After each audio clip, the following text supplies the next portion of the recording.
Hello दोस्तों, आप सबका स्वागत है एक बार फिर से एस्ट्रो गुरु चैनल पर। मैं आप सभी के लिए आज एक और टैरो सेशन लेकर आया हूं और आज का विषय है कि मीन राशि के लिए साल 2025 कैसा रहने वाला है। ईयर 2025 में क्या रहेगा, टैरो इस पर क्या कहते हैं और उसकी क्या गाइडेंस है, ये आज कवर करूंगा। आज की रीडिंग के लिए दो पाइल्स को बनाया गया है जिनके सिंबॉलिक्स आपकी स्क्रीन के ऊपर अब एक साथ दिखाए जा रहे हैं। पहली पाइल द मून और पाइल नंबर 2 द वर्ल्ड। दो कार्ड्स आपके सामने आपकी स्क्रीन पर हैं। दोनों में से जो आपको अच्छा लगे उसे अपनी पाइल मानिए। अकॉर्डिंगली आज की रीडिंग को देखिए, ये आपके साथ रेजोनेट करेगी। हर बार की तरह इस बार भी दोनों पाइल के लिए टाइम स्टैम्प्स को डिस्क्रिप्शन और कमेंट सेक्शन दोनों जगह दे दिया गया है, पोस्ट कर दिया गया है, ताकि आपको सुविधा हो जाए। अपनी पाइल की रीडिंग पर डायरेक्टली पहुंचने के लिए टाइम स्टैम्प के ऊपर क्लिक कर दीजिए, वीडियो आगे चला जाएगा और आप डायरेक्टली अपनी पाइल की रीडिंग पर पहुंच जाएंगे।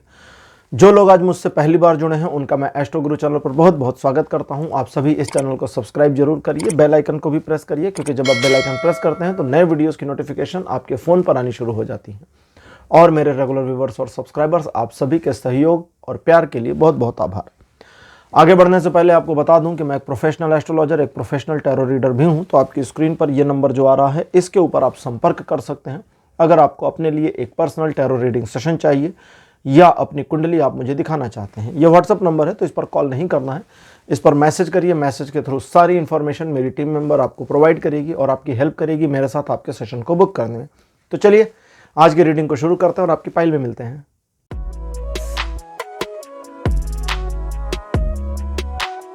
हेलो पाइल नंबर 1, आप सबका स्वागत है। आपकी रीडिंग में आपने द मून को चूज किया था, मेरे बगल में द मून का कार्ड लगा दिया गया है।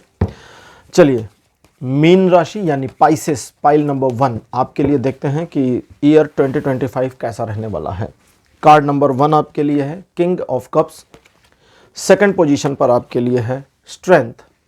कार्ड नंबर 3 आपके लिए है द मून और अंतिम कार्ड आपके लिए है, चौथे नंबर पर है आपके लिए 3 ऑफ वॉन्ड्स और लास्ट कार्ड आपके लिए है 10 ऑफ कप्स। तो 5 कार्ड्स आपके लिए आ चुके हैं ट्रेडिशनल टैरो से। साल की शुरुआत काफ़ी अच्छी रहेगी। शुरू के 2 से 3 महीने काफ़ी कैजुअल, अच्छे और बढ़िया रहेंगे। चौथा महीना शुरू होते ही आपके जीवन में छोटे मोटे संघर्ष की स्थिति शुरू होने की पॉसिबिलिटी है, या किसी स्पेसिफिक मामले में आप कोई अचीवमेंट हासिल करना चाहते हैं तो उसमें भी आपको संघर्ष का सामना करना पड़ेगा।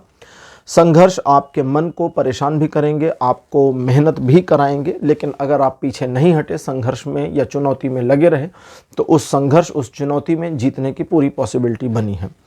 कुछ एक मामलों में ऐसा दिखता है कि नकारात्मक परिस्थितियां या लोग आपका मार्ग रोकने की कोशिश करेंगे। आप इनको इग्नोर करें, बस अपने काम से काम रहें, अपने रास्ते पर आगे बढ़ते जाएं। आपके मार्ग में सिचुएशन आपको प्रशस्ति तक यानी कि मंजिल तक लेकर चली जाएगी। इस साल अप्रैल मई जून, ये 3 महीने ऐसे हैं जिनमें, यानी कि अप्रैल मई जून में आप किसी नई योजना को बना करके उस पर काम करने की कोशिश कर सकते हैं। और अगर ऐसा कुछ करते हैं तो इन 3 महीनों में शुरू की गई योजना का पॉजिटिव क्लोजर होना बिल्कुल संभव है। चीज़ें बहुत पॉजिटिव और अच्छी रहेंगी। परिवार के साथ ये साल आपका अच्छा बीतेगा। आप फैमिली का प्यार काफ़ी ज़्यादा पाएंगे, आप भी फैमिली को अच्छा खासा प्यार करेंगे। जो लोग अपने परिवार को बढ़ाने की कोशिश कर रहे हैं उनके परिवार में इस साल किसी नए मेंबर के ऐड होने की पॉसिबिलिटी भी दिख रही है।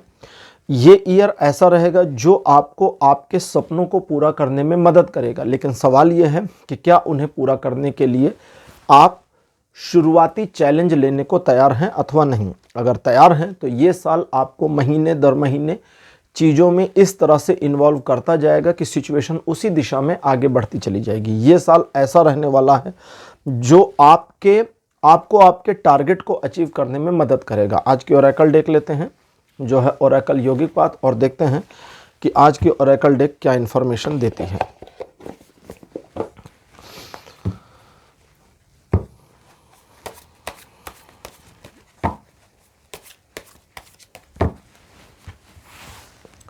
कार्ड नंबर 1 आपके लिए है श्री गणेश।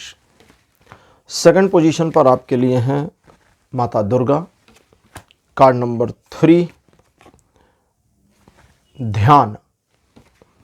कार्ड नंबर 4 सहस्रार और अंतिम कार्ड आपके लिए अपीयर हुआ है वात।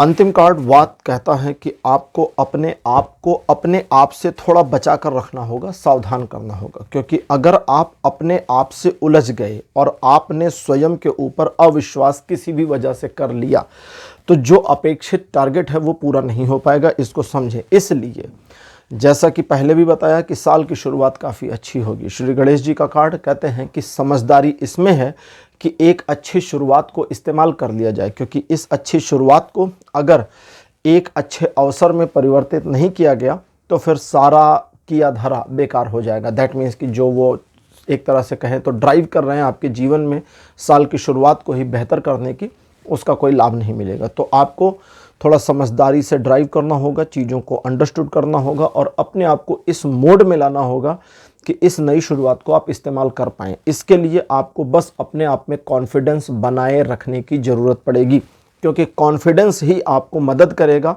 सामने आने वाली चुनौती को, सामने आने वाले चैलेंज को एक्सेप्ट करने में, संघर्ष को स्वीकार करने में, न सिर्फ स्वीकार करने में बल्कि उसमें इन्वॉल्व होकर के अपने आप को आगे बढ़ाने में। देवी दुर्गा का कार्ड जो बताती हैं कि इस साल अगर आप किसी भी वजह से एनर्जी लेसनेस की कंडीशन में आ जाते हैं, यहाँ जो एनर्जी की बात हो रही है ये आपके रोज़मर्रा के कार्य से होने वाली थकान वाली ऊर्जा की बात नहीं, यहाँ आत्मिक ऊर्जा की बात हो रही है। आत्मिक ऊर्जा वो है जो आपके विल पावर, आपके गट्स को मैनेज करती है, ठीक है। तो देवी कहती हैं कि जिन जिन मामलों में जब जब ऊर्जा का ह्रास होगा तब तब ऊर्जा की आपूर्ति कर दी जाएगी। सवाल ये नहीं है कि ऊर्जा की आपूर्ति की जाएगी या नहीं, सवाल ये है कि क्या ऊर्जा को सही दिशा में इस्तेमाल में लाया जाएगा या नहीं। दैट मीन्स कि आप अपने कार्यों, अपने सिचुएशंस को मैनेज करने के लिए जो डिवाइन सपोर्ट चाहते हैं इस ईयर में वो आपको मिल जाएगा। साथ ही साथ ये ईयर आपको आगे बढ़ने की प्रेरणा भी देगा। आप अपने आप में इनकरेजमेंट भी फील करेंगे, कॉन्फिडेंस भी फील कर सकते हैं अगर आप शुरुआती कॉन्फिडेंस को मैनेज करते हैं तो। और साथ ही साथ में एक ऐसी ऊर्जा का प्रवाह आपको मिलना शुरू होगा जो आपकी आत्मिक शक्ति को बढ़ाएगा, जिससे आपका अंतर्मन स्ट्रांग होता जाएगा और आपके अंतर्मन के स्ट्रांग होने की वजह से आप अपने भौतिक जगत की चीज़ों को आसानी से मैनेज करने में कामयाब हो जाएंगे। ये साल आपको हालांकि चुनौती तो दे रहा है, संघर्ष की स्थिति तो बना रहा है, लेकिन साथ ही साथ योग्यता और सपोर्ट भी दे रहा है कि आप उसे मैनेज कर लें। जैसे आपके प्रेम संबंधों में, आपके फैमिली रिलेशन में किसी तरह की ऐसी कोई बड़ी डिस्टर्बेंस नहीं दिखती है मीन राशि पाइल नंबर 1 जो आपको डिस्टर्ब कर दे मेंटली, तो उधर से किसी तरह का इशू नहीं होने वाला। बाकी आपके कार्य क्षेत्र में जो टारगेट आप करते हैं, जो संकल्प लेते हैं, उसको पूरा करने में आपको चुनौतियों का सामना करना पड़ सकता है। तो देवी कहती हैं कि आपकी आत्मिक ऊर्जा की आपूर्ति बाधित नहीं होगी। दैट मीन्स कि आपकी गट फीलिंग में अगर अब ये जब आत्मिक ऊर्जा आती है तो आपको उसे महसूस भी करना होगा। आप उसे जब तक फील नहीं करेंगे आप उसको यूज नहीं कर पाएंगे। वो सुप्त अवस्था में रहती है, सोई हुई रहती है, इसको ऐसे समझें। इसके लिए आपको थोड़ा समय, अब यहाँ पर तरीका बता रहे हैं कि मैनेज कैसे करेंगे, उस सुप्त स्थिति से उसको बाहर कैसे निकालेंगे। तो आगे का कार्ड कहता है कि उस सुप्त स्थिति से उस ऊर्जा को निकालना और इस्तेमाल करना बिल्कुल वैसा है जैसे आप अंधकार में बैठें और प्रकाश की किरण को आने दें।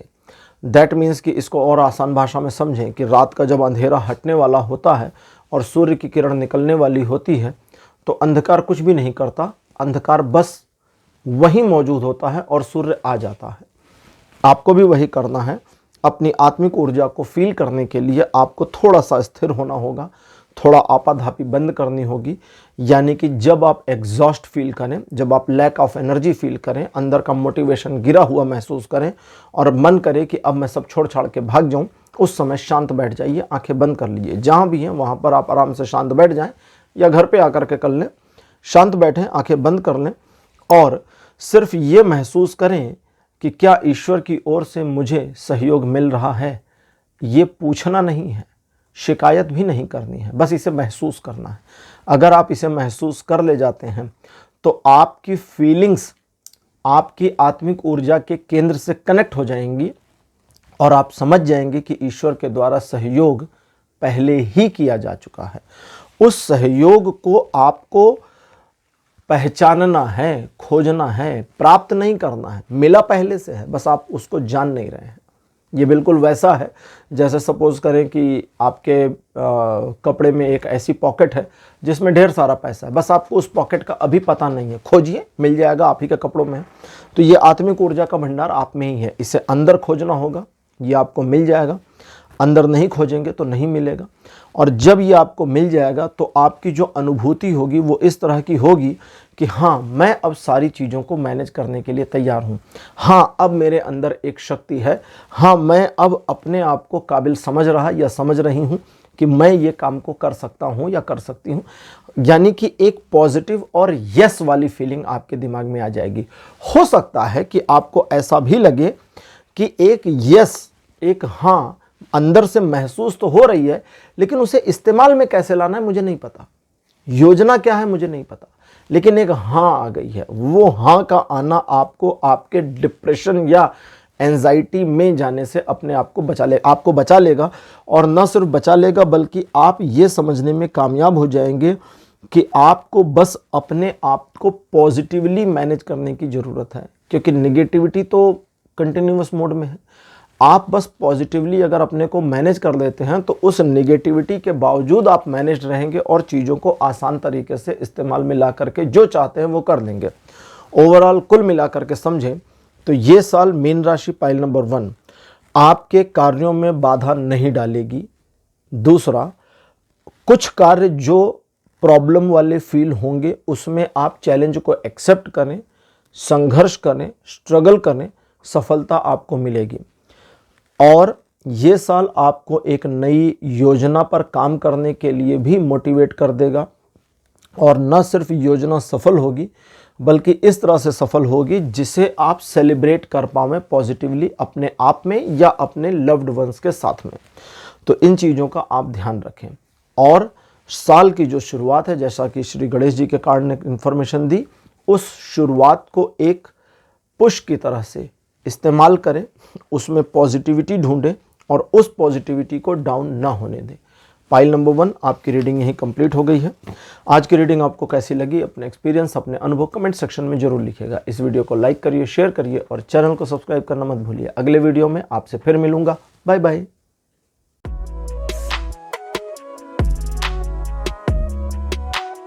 हेलो पाइल नंबर 2, आप सबका स्वागत है। आपकी रीडिंग में आपने द वर्ल्ड नाम के कार्ड को चूज किया था, मेरे बगल में उसे लगा दिया गया है। चलिए आज की रीडिंग को शुरू करते हैं और देखते हैं कि मीन राशि पाइल नंबर 2 आपके लिए साल 2025 यानी ईयर 2025 कैसा रहने वाला है।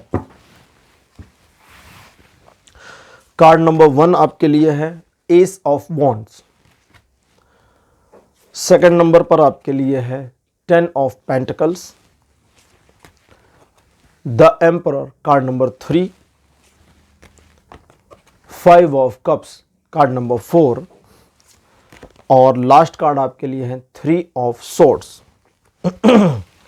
अगर आपने ध्यान नहीं रखा और छोटी छोटी बातों को दिल से लगाना बंद नहीं किया तो इस साल आपका दिल कई बार टूट जाएगा और उस वाले स्थिति में आप स्वयं को निराश अनुभव करेंगे। निराशा कुछ दिन चलेगी, आप स्वयं को साधेंगे और फिर दिल टूटेगा और निराश अनुभव करेंगे। किसी बहुत बड़े इशू की वजह से ये नहीं होगा, मामला छोटा सा ही होगा। उसने मुझे वो पेन उठाकर नहीं दी, बताओ क्या दोस्ती हमारी है। ये एकदम 2 कौड़ी की मामूली सी बात है, लेकिन इतनी सी बात पर आपका दिल टूट सकता है मित्र से। मतलब दिल टूटने का मतलब ये थोड़ी ना है कि हर बार प्यार में ही टूटे, कि 2 लोग प्रेमी पंछी प्यार कर रहे हैं तो ही टूटे। कभी कभी ऐसा भी टूट सकता है कि सब लोग खाना खा रहे हैं, मम्मी आई, सबको पानी दिया और मुझे बोली तुम्हारा तो थोड़ा सा ही बचा है, ये 2-4 और खा लो और जाके खुद पानी ले लो।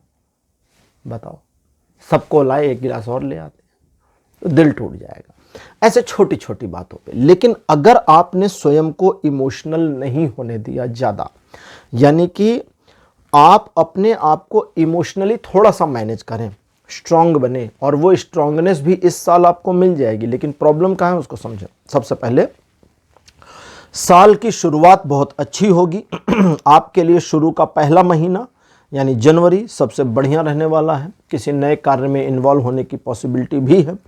हाई एंड एनर्जी आपकी रहेगी, यानी आप अगर कार्य करते हैं ये हाई एंड एनर्जी यूज करेंगे तो मिलेगी, नहीं तो नहीं मिलेगी। ये सुप्त रहती है, सोई हुई रहती है। ठीक है, आप आलसी रहें, लेजी रहें, बैठे रहें, काम करने का मन नहीं है, मत करिए, ये एनर्जी कभी महसूस नहीं होगी। कार्य को करिए, ये एनर्जी अपने आप बूस्ट अप हो जाएगी, अपने आप जुड़ जाएगी, कनेक्ट हो जाती है। ठीक, तार जुड़ जाएंगे। तो ये होगा जनवरी में। आप जिस कार्य में लगेंगे, चाहे नए चाहे पुराने, जिस कार्य में लगेंगे उस कार्य में आपको ईश्वर का सहयोग भी मिलेगा और आप हर बाधा को हर प्रॉब्लम को डिस्ट्रॉय करके तोड़कर आगे बढ़ने में कामयाब हो जाएंगे। फैमिली के लिए ये साल बहुत बढ़िया रहने वाला है, यानी फैमिली रिलेशन में गेट टुगेदर अच्छा रहेगा, अंडरस्टैंडिंग अच्छी रहेगी। स्वास्थ्य के दृष्टिकोण से पूरे परिवार के लिए साल बढ़िया रहे, इसकी पॉसिबिलिटी है। ये साल आपके धन के बढ़ने की भी संभावना अच्छी खासी दिखती है। प्रॉस्पेरिटी भी आएगी। कुछ ज़रूरत की और कुछ दिखावे की चीज़ों पर पैसा खर्च होगा और वो आपके लिए बिल्कुल रिग्रेट मोमेंट नहीं होगा, मतलब कोई पछतावा नहीं होगा, आपको ठीक लगेगा। किसी एक स्पेसिफिक मामले को लेकर के अप्रैल के आसपास, अप्रैल के महीने के आसपास आप एक जिद में आ जाएंगे और जिद आपका जुनून बनेगा। उस जिद के जुनून बनने में आपको ये भी समझ में आएगा कि यार इस मामले पर मुझे अब जिद नहीं करना चाहिए, पीछे हट जाइएगा। ठीक, हमारे भगवान भी एक बार मैदान छोड़ के पीछे हट गए थे, हम उनको रण छोड़ दास कहते हैं। पीछे हटने में कोई बुराई नहीं, जब भगवान हट सकते तो हम तो इंसान हैं।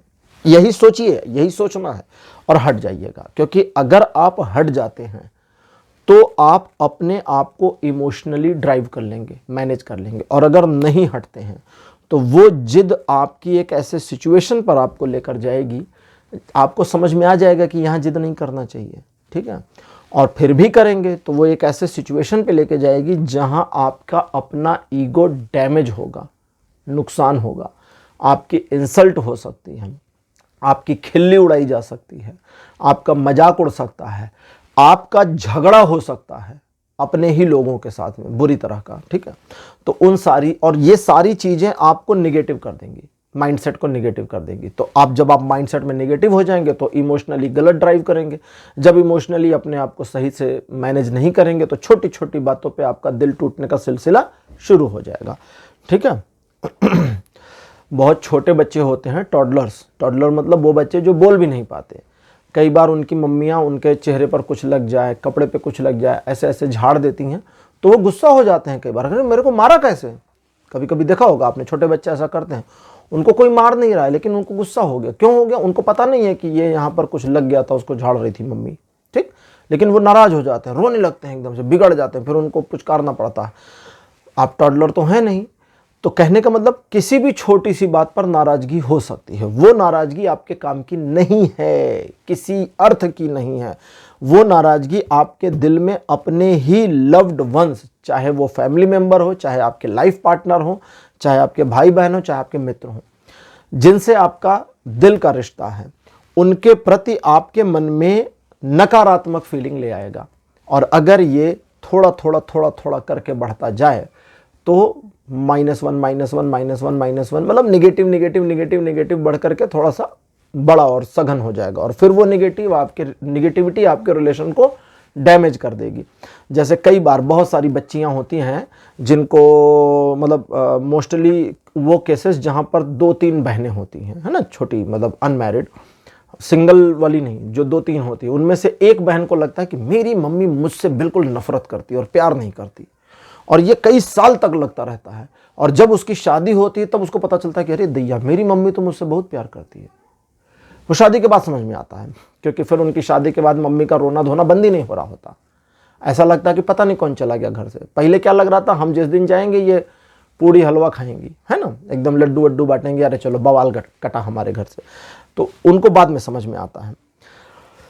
तो वो निगेटिविटी आपके रिलेशन को डैमेज कर सकती है, इसको ध्यान में रखिएगा, ये एक वार्निंग की तरह लीजिए। बाकी अब उसको हटा देते हैं, अब बाकी को देखते हैं। बाकी में आपके लिए ये साल फ्रूटफुल है, पावरफुल है, यूजेबल है। आप अपने जिद को छोड़ें, जिद को, और वो भी कौन सी, वो ऐसे जिद को नहीं छोड़ना है आपको, जिद वो वाली छोड़नी है जहां आपको समझ में आ जाए कि यार अब इस मामले में जिद नहीं करनी, लेकिन फिर भी काहे पकड़ के रखें, हम कैसे छोड़ दें, हम पीछे कैसे हट जाएं। हट जाइए ना, थोड़ा सा इंसल्ट होगा हो जाए, बहुत ज़्यादा आगे होगी उससे तो बेहतर इधर थोड़ी सी हो जाए, छोड़ दीजिएगा। और जहां पर आपको पता है कि भाई यहां पर मेरा जिद करना बिल्कुल ज़रूरी है, यहां पर तो जो मैंने ठान लिया वो ठान लिया, और बिल्कुल उसमें आगे बढ़िए, आप सफलता अर्जित करेंगे, सामने कोई भी बाधा क्यों ना हो, आपको कोई रोक नहीं पाएगा। इस ईयर में अगर आपके ऊपर किसी तरह का लोन इत्यादि है, और वो भी बैड डेब्ट्स, बैड डेब्ट्स मतलब एक ऐसा लोन जो चुकाने में मुश्किल आ रही है, साल के शुरुआत में जनवरी से फरवरी के बीच में एक पूरी प्रॉपर प्लानिंग बना लीजिए कि इस ईयर हम अपने लोन को किस तरह चुकाएंगे, कितना चुकाएंगे और किस लेवल तक ले जाएंगे।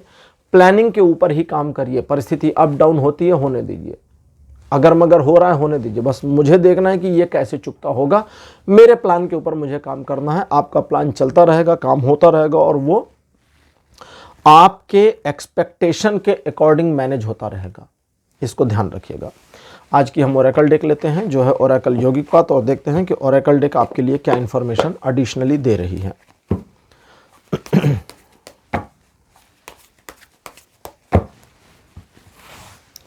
कार्ड नंबर 1 आपके लिए है भगवान श्री कृष्ण। सेकंड पोजीशन पर आपके लिए है स्वाधिष्ठान। नंबर 3 पर माता ललिता त्रिपुर सुंदरी, और चौथे नंबर पर है ध्यान। अंतिम कार्ड आपके लिए है देवी सरस्वती। बहुत सारे लोग हैं माता ललिता त्रिपुर सुंदरी के बारे में जानकारी नहीं है। ललिता त्रिपुर सुंदरी देवी का एक ऐसा स्वरूप है जिन्हें इस पूरे जगत की अधिष्ठात्री कहा गया है। इनकी स्तुति करते हुए आचार्य शंकराचार्य सौंदर्य लहरी में एक श्लोक लिखते हैं। श्लोक में कहते हैं कि हे देवी, जब सृष्टि का समय पूर्ण हो जाएगा, सृष्टि का समय कंप्लीट हो जाएगा, टाइम एकदम कंप्लीट हो जाएगा, तब क्या होगा। लिखते हैं कि हे देवी, तब ये अमृत पिए हुए देवता नष्ट हो जाएंगे, ये मर जाएंगे जिन्होंने अमृत पी रखा है। ब्रह्मा और विष्णु भी आयु के पूरा होने पर काल के गाल में समा जाएंगे, लेकिन आप और शिव रह जाते हैं। क्यों? क्योंकि आपसे और उनसे ही ये सृष्टि फिर पुनर्जीवित होगी, फिर से प्रकट होगी। और उसी पुस्तक में एक जगह पर है कि हे देवी, अपने चरणों को थोड़ा पीछे कर लें, क्योंकि देवता अपने मुकुट को पहने हुए सिर झुका रहे हैं, और कहीं इनके मुकुट से आपके कोमल चरणों में चोट ना लग जाए, तो पैर थोड़ा पीछे कर लीजिए। तो त्रिपुर सुंदरी को अधिष्ठात्री देवी माना जाता है पूरे जगत की सबसे टॉप पोजीशन पर। ठीक है, सनातन धर्म की एक अवधारणा ये है कि जो हैरार्की है उसमें शिव से भी ऊपर की पोजीशन, भगवान शिव को अजर अमर माना गया है ना। अजर अमर तो बोलने में हम कहते हैं, मतलब वह अजन्मा है, वे हमेशा थे, हमेशा हैं, हमेशा रहेंगे। इसीलिए सत्यम शिवम सुंदरम कहते हैं। जो सत्य है, सत्यम शिवम सुंदरम, जो सत्य है वही शिव है, यानी कि जो सत्य है वो शिव है। शिव का मतलब जो सदा है, शिव का अर्थ होता है जो जिसकी एग्जिस्टेंस कभी खत्म नहीं होती। तो ललिता त्रिपुर सुंदरी, इनको माना गया है कि ये भगवान शिव से भी ऊपर के पोजीशन को अपहोल्ड करती हैं, क्योंकि पहला श्लोक कहता है, सौंदर्य लहरी का पहला श्लोक कहता है कि आप भगवान शिव में इकार मात्रा के रूप में अवस्थित हैं, और अगर इकार की मात्रा को हटा दिया जाए तो शिव का शव हो जाता है, और शिव का शिवत्व भी नहीं रह जाता। तो आपके बिना तो शिव शिव नहीं है। तो ऐसी इनकी प्रशंसा की गई है। ठीक है, आपके लिए भगवान श्री कृष्ण, सबसे पहली इंपॉर्टेंट बात वो ये कि अपने कर्मों पर आपको ध्यान देना है, और इंपॉर्टेंटली उन कर्मों पर जो आपके लिए जरूरी है, ना कि दूसरों के लिए। ये वही बात है जो दूसरे ढंग से बता रहे हैं। दैट मीन्स कि अपने ईगो में नहीं जाना है। जो आपके लिए जरूरी है, दूसरों के लिए नहीं। मैं अपने ईगो को क्यों छोड़ूं? क्योंकि उसकी नज़र में मेरा अपमान हो जाएगा, या मेरे आत्मसम्मान को उसकी नज़र में ठेस लगेगी, तो मुझे उसकी फिक्र काहे को करनी, अपनी करो ना। भगवान कहता है अपनी करना, उधर काहे देख रहे। तो ये कहते हैं कर्मों पर ध्यान दो और वो भी अपने, दूसरों की नज़र से नहीं, अपनी नज़र से देखो और अपने कर्मों को अपने अनुसार मैनेज करने की कोशिश करो, क्योंकि तुम तुम्हारे कर्मों को जितना तुम्हारे अनुसार मैनेज कर सकते हो उतना कोई नहीं कर सकता। और जब तुम तुम्हारे कर्मों को तुम्हारे अनुसार मैनेज करते हो तो वो उसी तरीके से रिजल्ट देने लगते हैं जैसा तुम चाहते हो। आगे स्वाधिष्ठान का कार्ड कहता है स्वयं के केंद्र पर स्थित होने की कोशिश करिए। स्वयं के केंद्र पर यानी कि अपने आप के मन में भटकाव नहीं लाना है, यानी थोड़ा इमोशनल कम होना है, प्रैक्टिकल रहना है और जहां जरूरत है वहां इमोशनल होना है, गैर जरूरी चीजों में इमोशनल नहीं होना। तो स्वाधिष्ठान का कार्ड कहता है कि थोड़ा सा आपाधापी बंद करिए, थोड़ा अपने केंद्र पर रहिए, क्योंकि जब आप अपने केंद्र पर रहते हैं तो त्रिपुर सुंदरी कहते हैं कि फिर शक्ति का आभास होना शुरू होता है और वह शक्ति सिचुएशन को, परिस्थिति को, चीज़ों को ड्राइव करने में बहुत मदद करती है और केंद्र पर स्थित हुए व्यक्ति के द्वारा किए गए कार्यों में असफलता की कोई गुंजाइश नहीं होती। ध्यान का कार्ड भी वही कह रहा है कि आप एक ऐसी सिचुएशन को अपहोल्ड करना शुरू करें, ध्यान का कार्ड और देवी सरस्वती दोनों, कि एक ऐसी सिचुएशन को अपहोल्ड करना शुरू करें जहां आप स्वयं को समझें और स्वयं का साक्षात्कार करके आगे बढ़ें। दैट मीन्स कि आपके लिए चीज़ें पॉजिटिव रहेंगी, अच्छी रहेंगी। और अगर आप अपने आप को, चीज़ों को और दूसरों को नहीं समझना, अगर अपने आप को समझ कर थोड़ा आगे बढ़ते रहे तो जिस तरह चाहते हैं उस तरह से ड्राइव होता चला जाएगा मामला। और लास्ट में देवी सरस्वती ये कहती हैं कि स्वयं की बुद्धि के विकास पर अधिक ध्यान देना है और ये समझने की कोशिश करनी है कि हर क्षण तुम्हें क्या सिखा रहा है, क्योंकि जब तुम ये समझना शुरू कर देते हो कि हर क्षण तुम्हें क्या सिखा रहा है तो तुम्हारे सीखने की प्रक्रिया बढ़ती चली जाती है और तुम वो समझना शुरू करते हो जो मैं सिखा रही हूँ तुमको। देवी सरस्वती, किसी ने कहा, कहीं पर मैंने सुना था कि किसी ने कहा कि भाई सरस्वती कौन सी देवी हैं सनातन धर्म की, उनने कौन सा इंस्टीट्यूट खोल दिया, कौन सा विश्वविद्यालय खोल दिया। अब उन मूर्ख को कौन समझाए कि वे ज्ञान की देवी हैं, पुस्तकीय ज्ञान की नहीं, ज्ञान की देवी। एक पंछी होता है, वो अपना घोंसला दूसरे जानवरों से बचने के लिए बनाते हैं।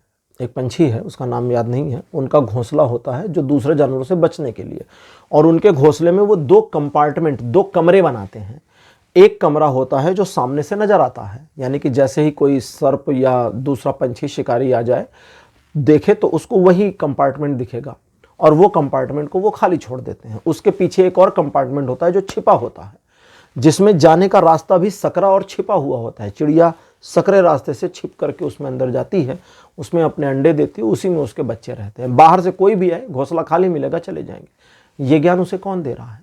एक पंछी है, अपने घोंसले को सिल कर बनाती है, सुई धागे की तरह सिलाई करती है। वो पत्ती का बीच का हिस्सा पूरा निकाल कर उसे सुई धागे की तरह सिलती चली जाती है। ये ज्ञान उसे कौन दे रहा है? छोटे बच्चे को जो बोल नहीं पाता वो भी अपनी कई बातों को अपने रोने के या इशारे के ढंग से समझा ले जाते हैं। उसे ये ज्ञान कौन दे रहा है? तो वो देवी हैं। वो कहती हैं सीखो, हर चीज से सीखो, हर क्षण सीखो, क्योंकि सीखना चल रहा है और मैं तुम्हें सिखा रही हूँ। तो उनकी बात को सुने, माने। पाइल नंबर 2 आपकी रीडिंग कंप्लीट हो गई है। आज की रीडिंग आपको कैसी लगी? अपने एक्सपीरियंस, अपने अनुभव कमेंट सेक्शन में जरूर लिखिएगा। इस वीडियो को लाइक करिए, शेयर करिए और चैनल को सब्सक्राइब करना मत भूलिएगा। अगले वीडियो में आपसे फिर मिलूंगा। Bye bye.